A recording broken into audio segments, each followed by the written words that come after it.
Welcome to the Act and Unwind podcast, an ongoing conversation on a free and virtuous society. I'm your host, Eric Kohn. Thank you for listening. I want to ask that if you're listening to us on our website, that you navigate to the show notes for this episode and find a link to subscribe directly to Act and Unwind at Apple Podcasts, Google Podcasts, Spotify, or anywhere else where you listen to find podcasts. And if you like this program, please leave us a 5-star review at Apple Podcasts so that more people can find this show. This week, I'm joined by Sam Gregg, Acton's Director of Research, and Michael Matheson Miller, Research Fellow here at Acton. Today, we'll be discussing the Overton window and the infrastructure deal, but first I want to go to Ohio, where there is a Senate primary for the Republican nomination for U.S. Senate that's going on primarily between two people, Josh Mandel, the former state treasurer, and J.D. Vance, he of Hillbilly Elegy fame. And as an observer of this Senate race, it seems at times that both of these men are trying to outdo each other in how radical that they can sound in their approach to their politics. And the latest example of that, I think, is interesting, which was J.D. Vance appearing on Tucker Carlson's show last week, where here is the quote from Vance. In discussing this, the setup for the story is that a woman who was harassing some people at Arizona State University was discovered to be some kind of a fellow getting funds from the Ford Foundation. This woman harassing conservatives, and this is the subject of what they're talking about. Here's the quote from Vance. Quote, "We're talking about hundreds of billions of dollars in ill-gotten accumulated wealth. Why are we allowing the companies, the foundations that are destroying this country to receive tax preferences? Why don't we seize the assets of the Ford Foundation, tax their assets, and give it to the people who've had their lives destroyed by their radical open borders agenda?" So you would be hard-pressed. If you just played that quote without saying who it was, you would think that it was some Marxist from the left talking about seizing the assets, but no, it's someone purporting to be a representative of conservatism who is making this case. Now, to be fair about the Ford Foundation, we'll link to this in the show notes. Dan Huger from Acton wrote a really good piece about them after their current president had appeared on 60 Minutes a few weeks ago, talking about how they were rethinking philanthropy in a way that I think is very destructive to philanthropy. And it's a very good piece from Dan. I recommend that you all read it. But this temperament, I guess, is something we're seeing more and more on the right. And Sam, I'm wondering how do you make sense of what is essentially someone who in being a conservative, you think would have an understanding of the rule of law, and that, at minimum, that I don't know that we could say these are ill-gotten gains, and at minimum, seizing the means of foundational production in order to own the libs is probably a poor strategy going forward if you don't think that kind of thing would be then inflicted on foundations, the cause of which J.D. Vance would probably approve. Thanks, Eric. Yes, there's a lot of different things going on here, right? So I'd recommend that people also read Dan Huger's article on this particular subject of the Ford Foundation, because it's fair to say that the Ford Foundation's vision of life, the universe, and everything is rather different from that of the man who set up the Ford Foundation. In fact, the Ford Foundation is a classic example of a philanthropy that created by a man who was by no means a liberal, but it was essentially captured by the left, which unashamedly moved it in a direction that was quite contrary to the vision and sort of general outlook of the person who set it up in the first place. So much so that... This is O'Sullivan's law, right? John O'Sullivan's law, that any institution that is not explicitly conservative or on the right becomes more left-wing over time. Yes, and there were members of the Ford family who resigned because they said, we don't recognize this organization anymore. It clearly is pursuing ends and goals that are quite contrary to what this organization was set up to be. And you see that all over the place when it comes to philanthropy, with a lot of different foundations that started off in a sort of centrist or mildly center-right position, but now pretty much toe a hardline position on many questions. So that's one part of the issue. A second part of the issue, of course, is the nature of philanthropy in the United States and how a great deal of it has moved away from the sorts of things that philanthropy traditionally does in America and for what American philanthropy is well known. But a lot of it has shifted in the direction of explicit political activism, which is what I think the present head of the Ford Foundation sees his role as being. And it's all wrapped up with woke things and sort of hard left causes and all that. So that's another thing. But the other thing, of course, you're alluding to is this ramping up of rhetoric on the right when it comes to people posturing or trying to get themselves in such a position whereby they attract particular votes during primaries and other elections. And this, of course, is not a good development. It's not a good development because it leads to people saying things that I think are raise some real questions about the sanctity of private property. It raises real questions about the role of the state and using the state to shut down left-wing foundations. I guarantee that the left will use the same powers to shut down right-wing foundations or center-right foundations if they have that way. So once you go down that path of using the state to try and punish, if you like, your enemies, quote unquote, then you shouldn't be surprised if the other side start doing it. And this in turn is reflective of a broader trend, I think, on the right. And that is that there's this great desire to strike back, right? To strike back against the left, which, and I will say now, the left are doing some pretty terrible things right now in universities, in the way that they're using different philanthropies to pursue particular goals. But that's not a reason to start behaving and talking in the same way. Because I do think that being a conservative means a certain temperament, it means a certain humility, it means a certain skepticism about using the state to achieve certain ends. It also, I think, it's reflective of a type of aggression, an aggression which I think is unhealthy because it leads to sorts of enemies language, or we must wipe out our opponents. And, I don't particularly like the left, but I think that it's very dangerous when you start using this type of language, because then you're in a way aping the left and the way that they talk about many of these particular issues. So there's lots of different reasons, I think, to be concerned about this incident that you're pointing to, which I think is true. You can find it across the board in many sections of the conservative world now. There's this use of this type of language and this preferential option for the state. And that, I think, neither of these developments are particularly healthy. Michael, am I wrong to read this as essentially an element of the right admitting that no principle is more important than winning the culture war? That's a good question. I have to think about that phrasing of it. Here's how I would, maybe this doesn't get to your answer, but let me say this. So here's how I would say it. Like as Sam said, there's a lot going on.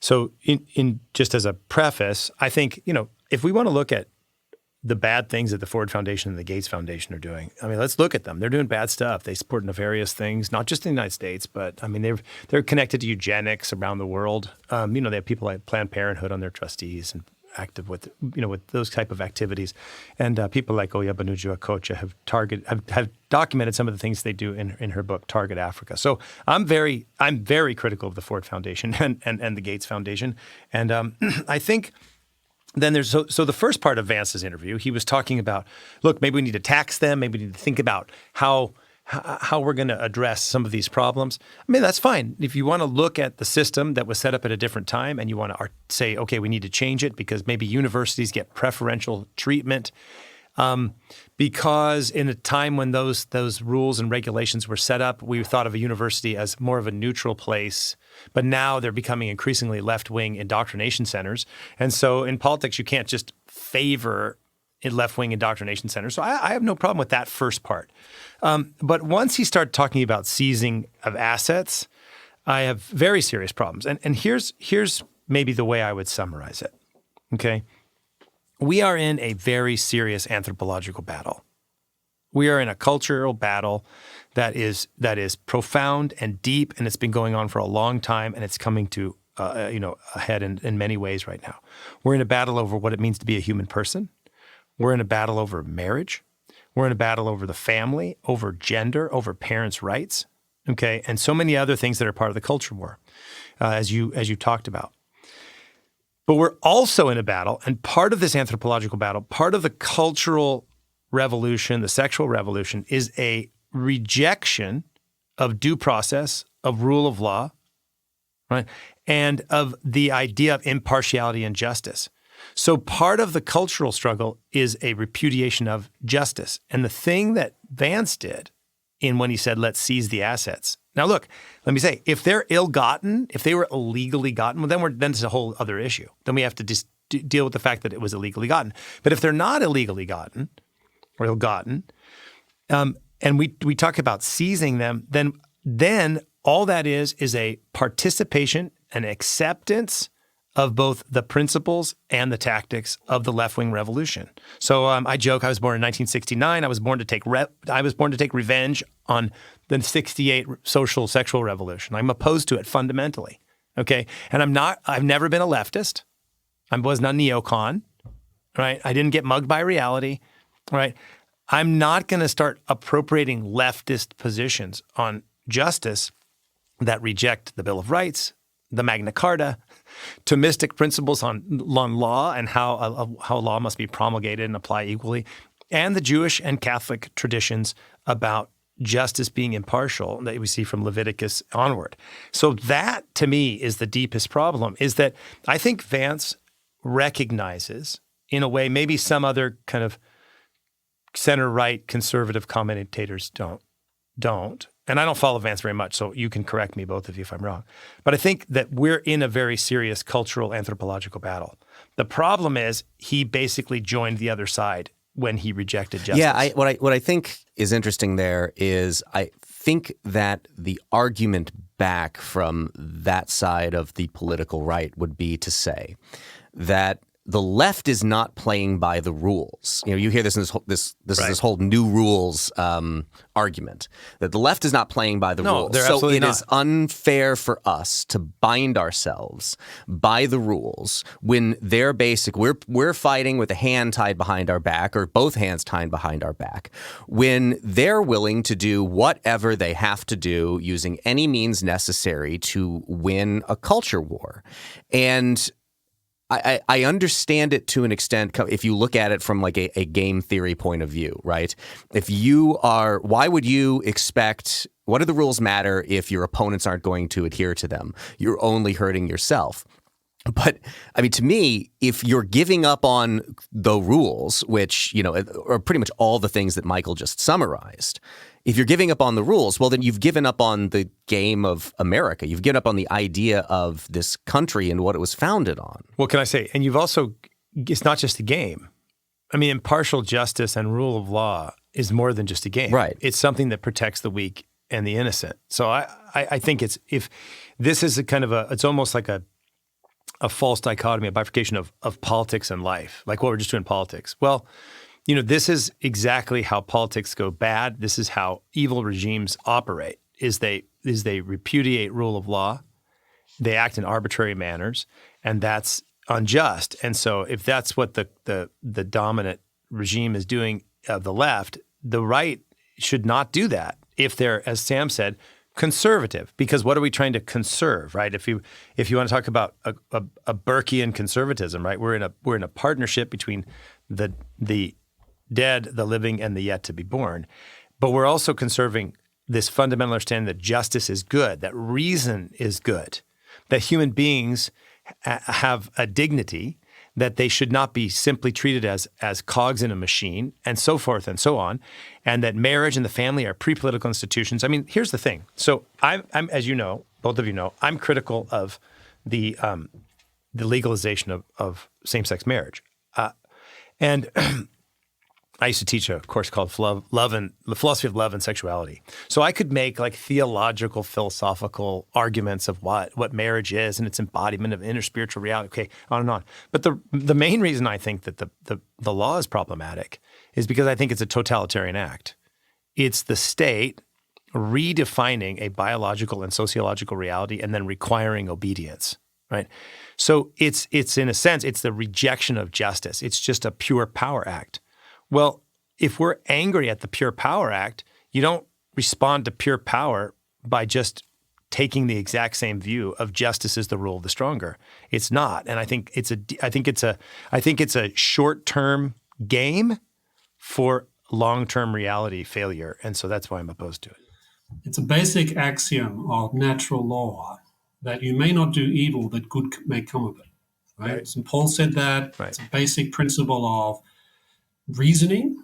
It's a basic principle of reasoning about the nature of morality and justice.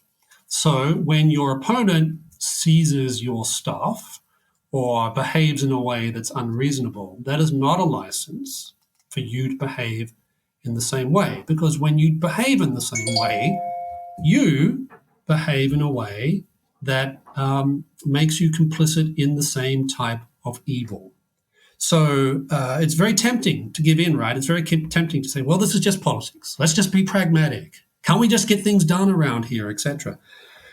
But if you're serious about the moral life, if you're serious about questions of justice, if you're serious about acting in a reasonable manner according to the lights of natural reason and natural law, then you don't violate the moral absolutes. And that includes things like you don't steal, you don't lie, etc. So this is what worries me a little bit about some of the new right. This sort of willingness to sort of move in this sort of, let's call it a Schmittian direction, Yes. a Carl Schmittian direction about these sorts of issues. Well, yes, because I think it's very damaging. I think that's actually a now that you've brought that up, let me bring this up, which was an interesting piece in The Atlantic last week by Emma Green, where she had interviewed Ryan Williams, who is now the head at Claremont.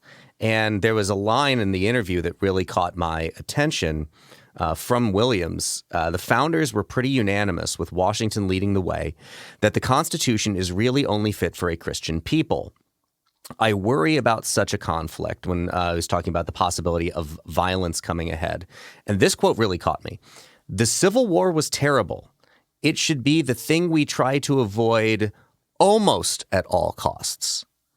And on one level, you can abstract that enough that you say, well, yes, we were fighting over slavery previously, and that the definition of what it means to be a human being. So yes, we wanted to try to avoid a civil war, but a civil war was unavoidable there. But I think the point, as Michael had brought my attention to a piece by David French over the weekend, is that slavery was pretty awful. And the stuff that Michael is talking about, as bad as it is within the culture war context, the idea that it is prepping the ground, that it is justification for the kind of violence that some people seem to be spoiling for. Politics is supposed to be war by other means. But our politics seems to have gotten so toxic that people are taking the war by other means out of it and just arguing. You can go back to Andrew Breitbart, who his whole point of what his political operation was war. That there seems to be a desire to identify people as the enemy, and that to hint at the idea that maybe violence is justified because of how big of an enemy they are. Certainly, Schmittian there, we seem to be glossing over the idea that, like, the theory at least would be that these are still our fellow citizens. The kind of flippancy at which some people talk about separating the country and all that would be wrapped up in that, or another civil war, is just kind of striking to me. Well, it is striking. And, the other thing I would say is that when it comes to the founding, yes, I think it's fairly clear that there was an assumption that most of the people living in the United States were operating according to, let's call them broadly Judeo-Christian norms, right? That was an assumption. But that didn't make itself into the constitutional documents, right? But what did make its way into different documents was a type of natural law emphasis. And there are lots of good scholars who have looked at things like the Constitution, and it's very easy to work out and to see a type of natural law logic that's informing it and shaping it and gives it coherence and form and direction. And the thing about natural law is that it means that you take these things very seriously. It also means that in a polity, you don't get into the business of threatening people who you disagree with. It also means that there's a type of ethical unity which is supposed to bind you in certain principles that you believe in and that you behave by, even if some of your fellow citizens are unwilling to do so. So, I get it. I get why people are angry. I get why people are so furious about what they see the left doing, because the left, generally speaking, they don't believe in natural law. They don't believe in anthropology that we would recognize as being true in all places and time. They do believe that the ends justifies the means. And that's all the more reason for us not to behave and think the same way. Because when you do that, you become like them. And people like Carl Schmitt, the leading theorist of authoritarianism in interwar Europe, person who at different occasions defended the Nazi regime for the way it acted at different points of history, longtime defender of the Franco regime, etc. For a lot of that type of conservative and that type of thinking, the ends do justify the means. And that is not consistent, I would argue, with the American founding. Either it's this sort of broadly speaking Jewish Christian cultural background from which it emerged, but also the natural law principles that informed it. Yeah, that's these are very complex layers of things that are going on, and so we're trying to talk about this in the podcast. But obviously there's a lot of we could have a lot of podcasts on this. So let me try to touch a couple of things. One, let me just say earlier, Sam talked about natural law. One of the things in natural law is there's just war. There's a just way to fight a war and an unjust way to fight a war, and I think I would argue maybe there's just cultural war as well.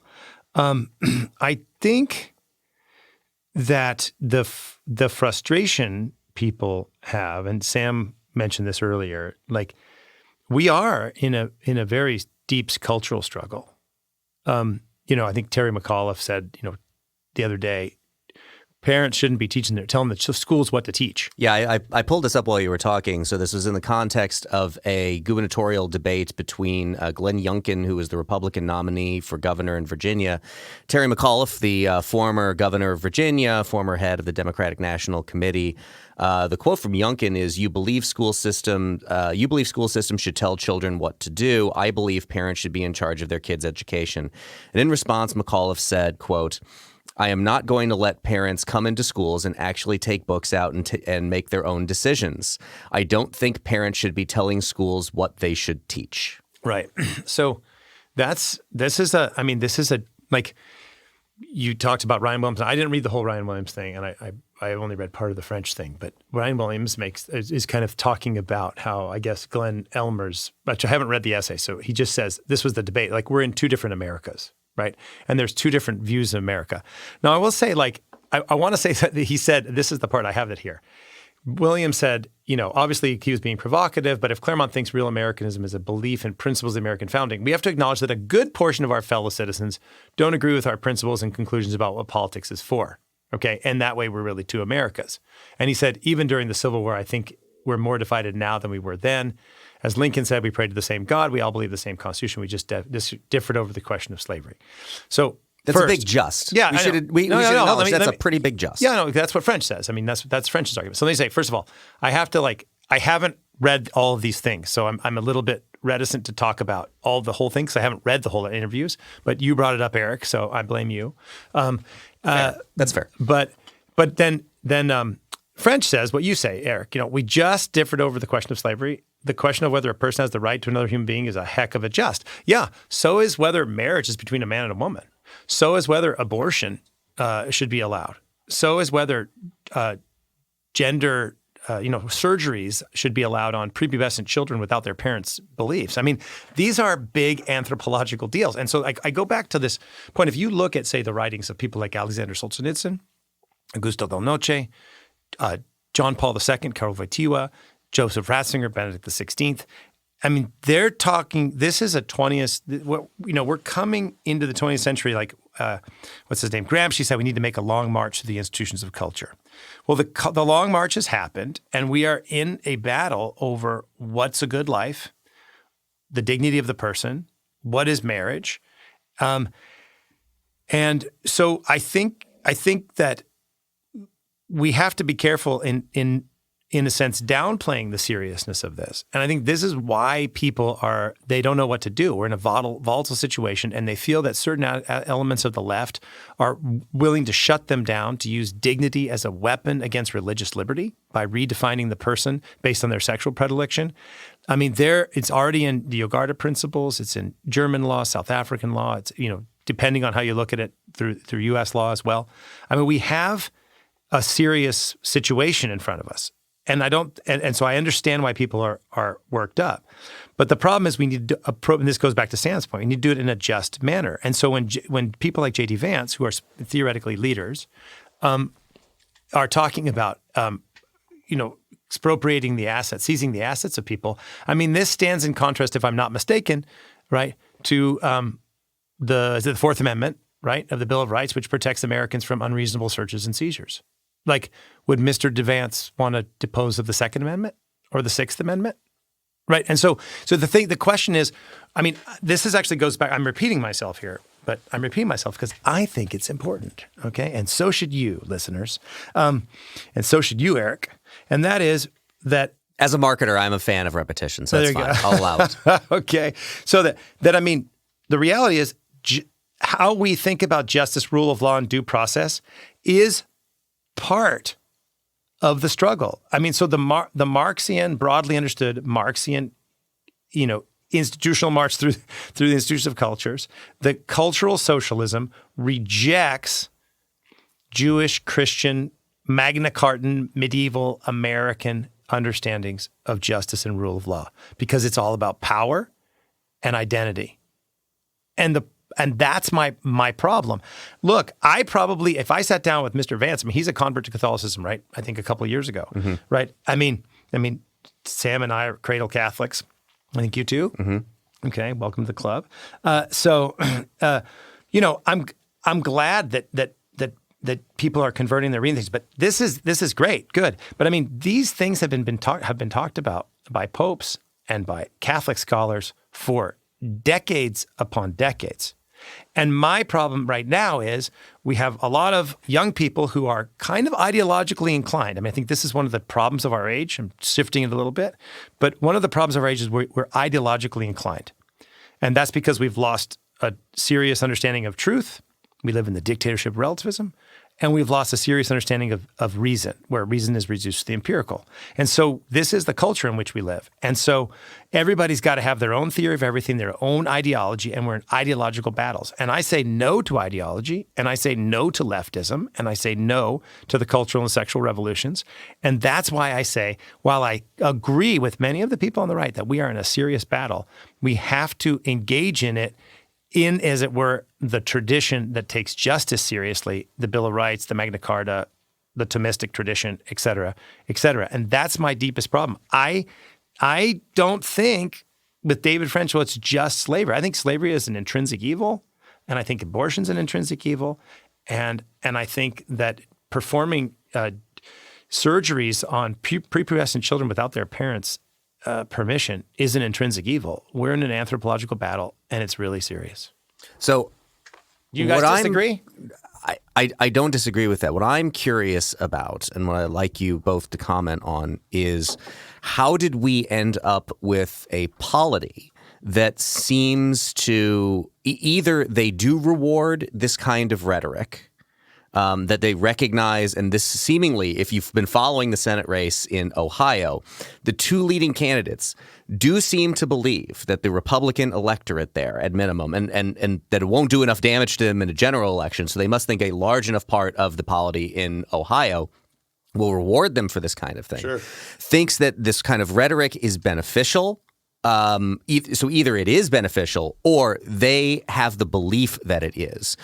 How did we end up here? I mean, I'm remembering back to 2000 where a last-minute drop of information that George W. Bush had a DUI 20 years prior to that election was enough that in Karl Rove's estimation, it cost them somewhere between like 5 to 7 million votes. And now you have candidates like J.D. Vance talking about seizing the wealth of a private foundation because he disagrees with them politically. And he seems to think that this will be beneficial to him. And we'll see, I guess, in the coming months if that actually turns out to be true. But how did we get here to a point where politicians seem to believe that this is what is necessary, this is what is required of them, and this is okay and expected by the people who would be voting for them or their opponent? I think one is people feel that the right has been kind of squishy and weak. And so there's a sense like if we speak in tough language, we're going to be respected. So there's like a thumos that people are trying to sit around. I think people also thought that worked for Trump. It can work for me.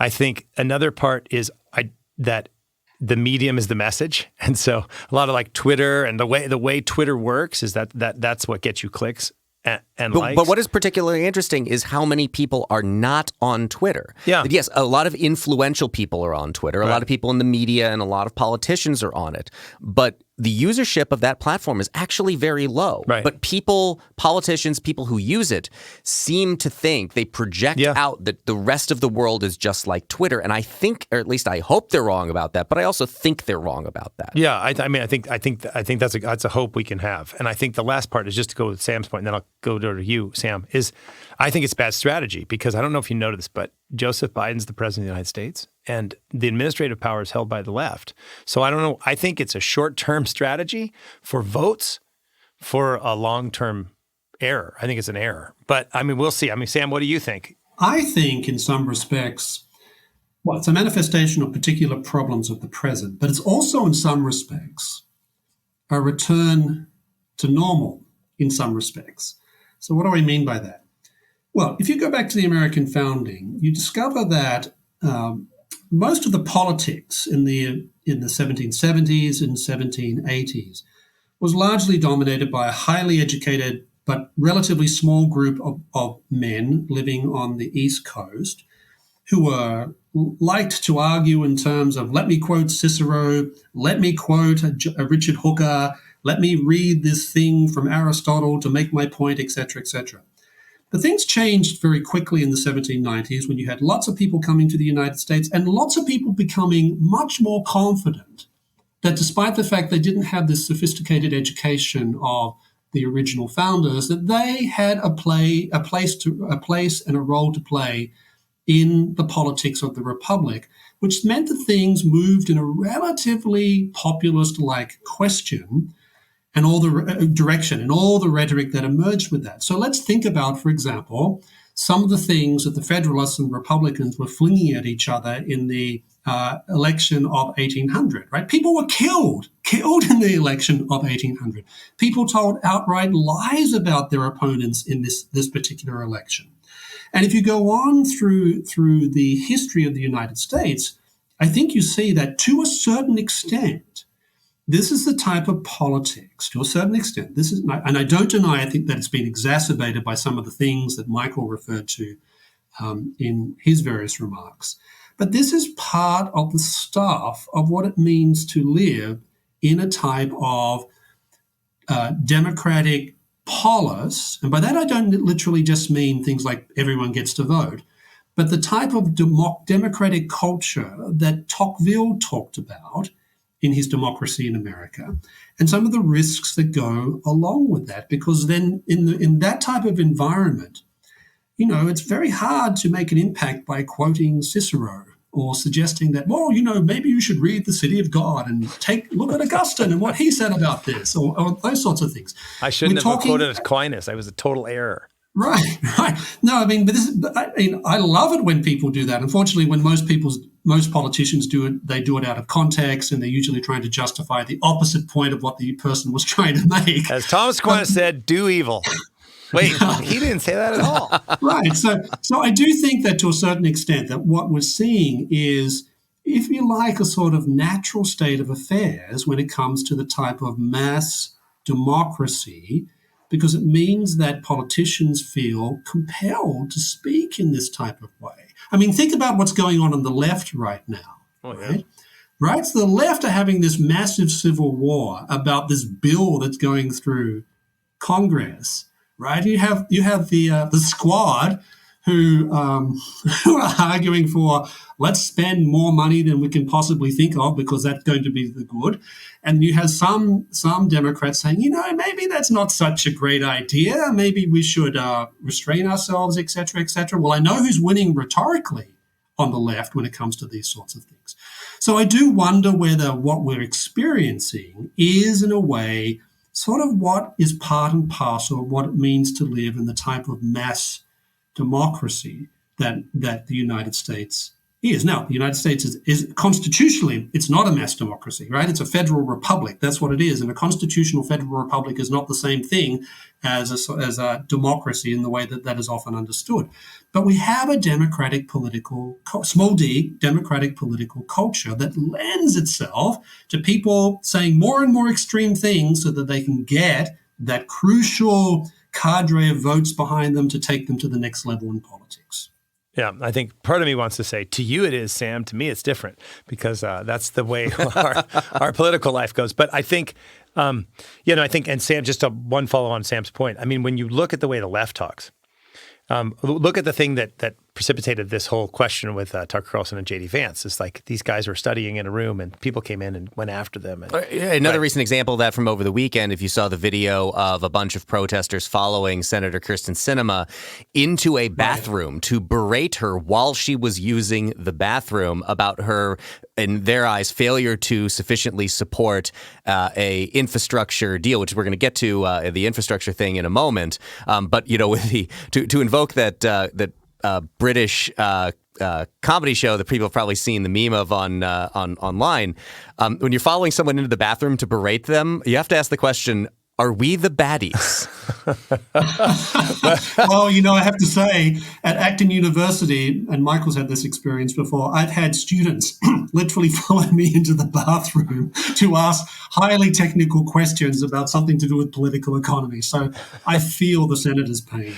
But I think that's actually the culture we're in right now, right? So we're just in a culture of kind of unhinged rhetoric. And part of that is exacerbated by the way people are they're like their media presence is actually making it so it's like infecting real life too. But I think that's in a sense, okay, the left is very strong, vocal, the kind of woke social justice, protests, extreme language, et cetera. And so the right people on the right think, well, that's the world we're in. We're not going to be mealy-mouthed, soft people who think that we're dealing with, this is not the 1980s, and we're not dealing with Tip O'Neill and Ronald Reagan being buddies, right? We're dealing with people who are fundamentally opposed to our way of life and are very much willing to use the administrative state and the power of the state to shut people down. And so I think the right says, well, we better speak in language that suits that situation. Now, does it suit the situation? Well, I mean, I think the situation is dire, but is it the right approach? That's where I differ from Vance. I think that's basically taking the left and becoming left. It's like, last thing I'll say here is, there's a pretty well-known academic. He said, we need to use Machiavellian means to obtain Aristotelian ends. Well, no, I'm not going to use Machiavellian means to obtain Aristotelian ends. One, because Machiavelli's going to eat Aristotle for lunch, and two, you have to be principled in the way you approach things. You have to tell the truth. You have to tell the truth with love, and you have to tell the truth because not telling the truth is an act of injustice. And I think that's a whole area where if you want to talk about all these like anthropological issues, we're failing to tell the truth in love, and we're failing justice, and we're acquitting the sexual revolution, and we're acquitting a lot of people with power who are harming others. And so I think I've jumped off there a little bit, but I think that the element is you can't simply just become, Machiavellian or leftist to fight leftists. You're never going to win at their game. You have to fight using the principles of the American tradition and also of the Jewish and Catholic traditions. Because Sam brought it up, we'll drop it in the show notes as well, but Reason produced a fantastic video about 11 years ago now about the election of 1800 that was framed as like an attack ad and included some actual rhetoric from that election. Hardcore. Where Adams was called a blind, bald, crippled, toothless man, a hideous, hermaphroditical character with neither the force and firmness of a man nor the gentleness and sensibility of a woman. And in response, Adams called Jefferson, quote, a mean-spirited, low-lived fellow, a son of a half-breed Indian squaw sired by a Virginia mulatto father. This was actual political rhetoric in 1800. Right. So it was bad then. But also remember, what's overshadowing all this is a major ideological split, right? It's between those people who are looking to the French Revolution, like our man Jefferson, and saying, that's the future. And then you have people like Hamilton and Adams are saying, are you out of your mind? That's crazy, right? So the only thing I'm saying there is that underneath all this was a deep ideological conflict about all sorts of things, right? And that's where we are now. We should have a whole. We should maybe have a whole podcast in the future on lessons we can learn from the election of 1800, and all the dozens of people out there who are thirsting for that kind of thing will have their thirst and it's satiated. not just 1800. I mean, some of the other elections, like our rhetoric is mild compared to some of the elections, 100 years ago. So it's Well, that's in the time we've got remaining, I want to focus very briefly on the one piece of legislation that seems to be moving in Washington, which is this infrastructure deal that the Senate a couple days ago had passed a $1 trillion infrastructure bill. And a lot of the conflict, as we mentioned, the incident with Senator Sinema, revolves around whether or not there is going to be a trailer to that is passed through reconciliation that is going to be larger than the $1 trillion infrastructure bill. It might be as low, and this is in part my question and point here, as 1.5 trillion, although people like Bernie Sanders started originally at 6 or 8 trillion. And the whole rhetoric of compromise, right, leads us to believe that, we're meeting somewhere in the middle. So, if it's between, 1.5 trillion, as Bernie would say, and 6 trillion, then, somewhere around 3 is probably where we should land. My question is this: has the Overton window on conversations about spending and how much money we should spend and the economics surrounding that moved too far to be reclaimed? Again, I'll punctuate this with a couple points from fairly recent history that the 1.5 trillion we're talking about now is basically 1.5 times the cost of Obamacare, which was argued against vehemently as being far too expensive for us to afford.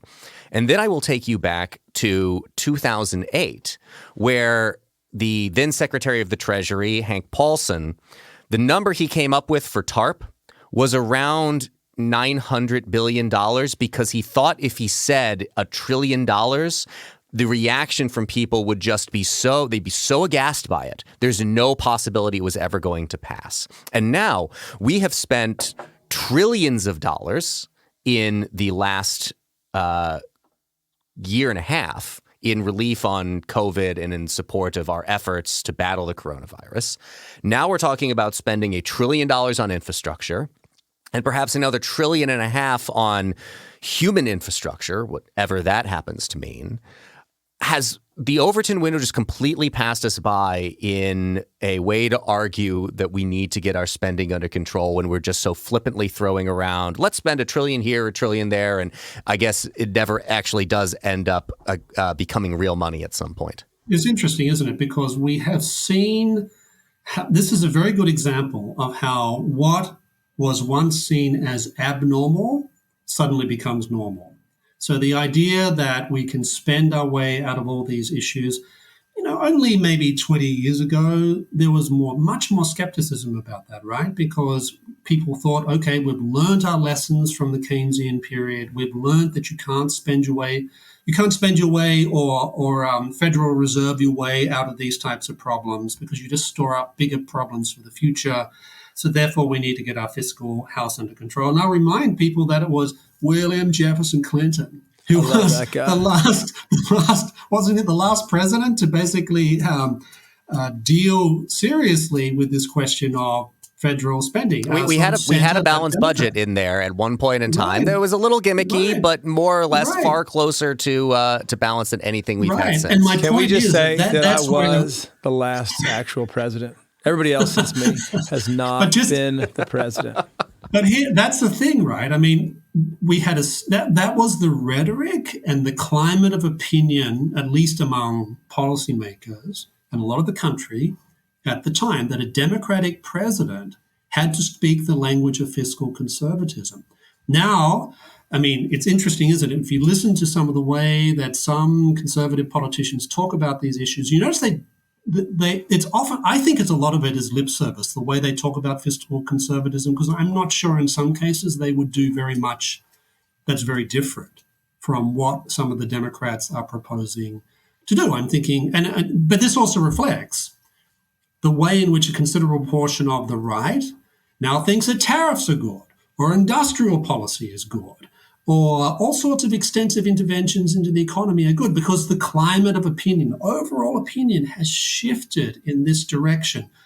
And that makes it very hard for even the most principled fiscal conservative to hold out and articulate a solid position explaining why these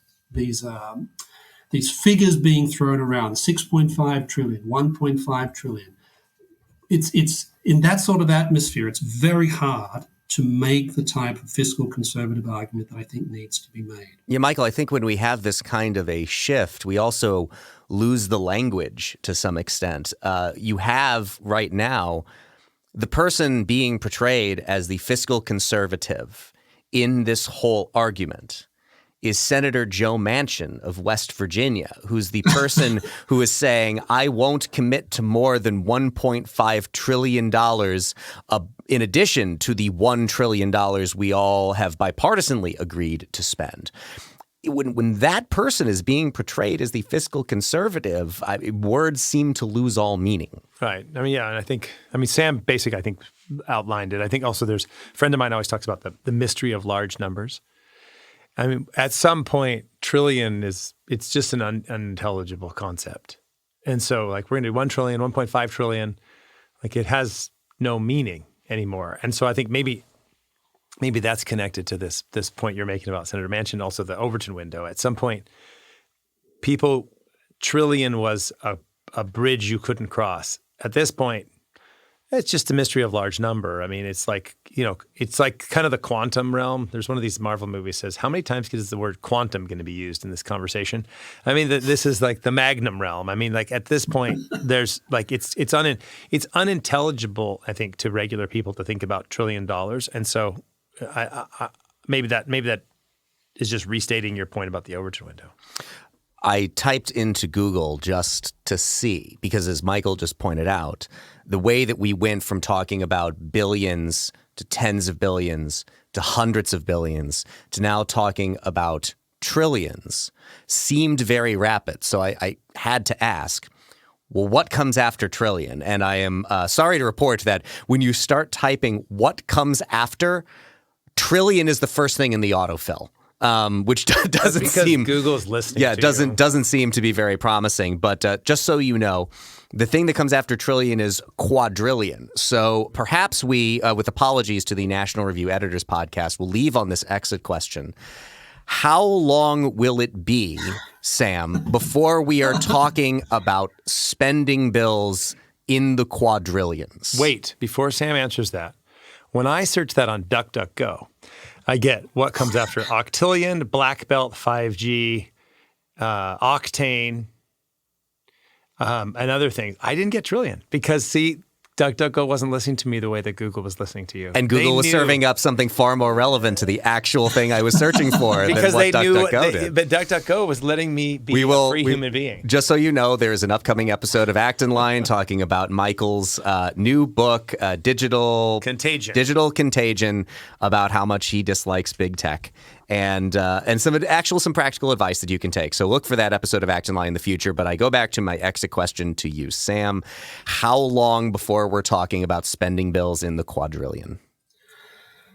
Well, unfortunately, I don't think it's very long, and that's a function of many things. It's a function of if someone wants to outdo someone else in terms of how much they're willing to spend, well, that's a logical direction you go, right?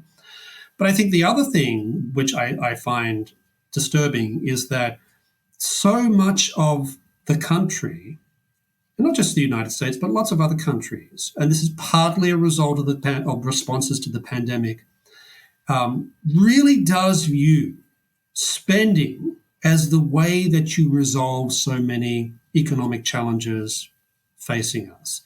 The notion that the government has a limited role to play in the economy, an important but limited role in the economy, the notion, but has sort of been shifted aside, and now we're basically in the position whereby not just people who are on the left, but there's a fair number of people on the right who really think that this is how you deal with these types of issues. And until there's a significant change in the climate of opinion, and sometimes that can happen gradually, sometimes it can happen suddenly as a result of a crisis. Maybe if inflation continues to take off, maybe there'll be some sort of broader awakening when more people start discovering, hey, that thing I was paying for last week seems to be costing a lot more, and my salary doesn't seem to be going as far as it once did. Maybe something like that will wake people up. But at the moment, I'm relatively pessimistic because the case for fiscally limited spending is marginal, has been marginalized.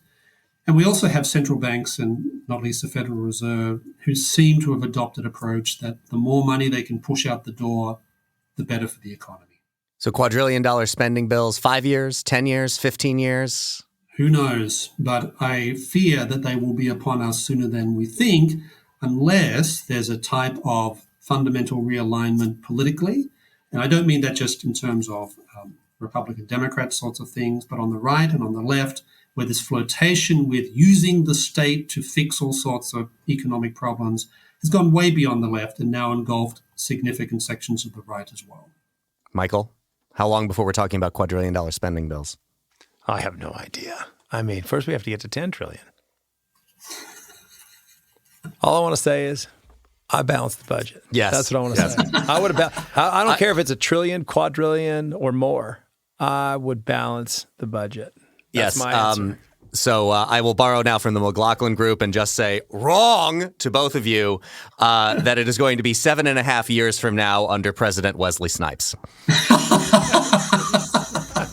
So let's call it a wrap there. Thank you for listening to Act and Unwind. If you're listening to this podcast on our website, please look in the show notes for a link to where you can subscribe directly to Act and Unwind, or just search Act and Unwind on your favorite podcast app. Also, please rate and review us on Apple Podcasts, 5-star reviews only, so that more people can find this program. For the Acton Institute, this is Eric Kohn. We'll see you next week.